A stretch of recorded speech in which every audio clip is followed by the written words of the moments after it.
साथीहरू नमस्ते। हजुरहरूको दिन शुभ रहोस्। यो मेरो सानो ब्रोइलर कुखुरा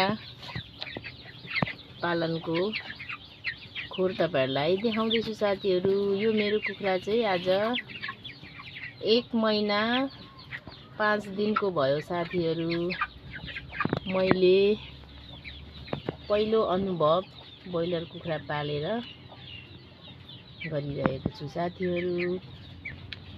यो कुखुरा पालेर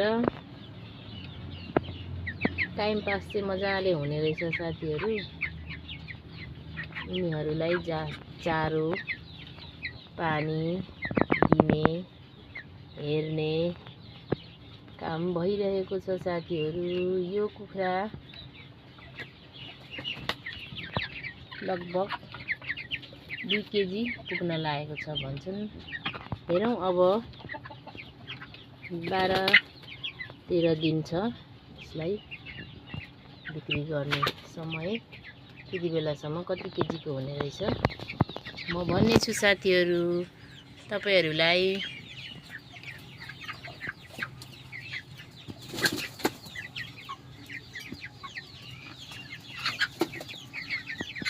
मेरो च्यानल लाइक शेयर सब्स्क्राइब गरिदिनु हुन अनुरोध गर्दै बिदा हुन चाहन्छु। हस्त धन्यवाद। By by.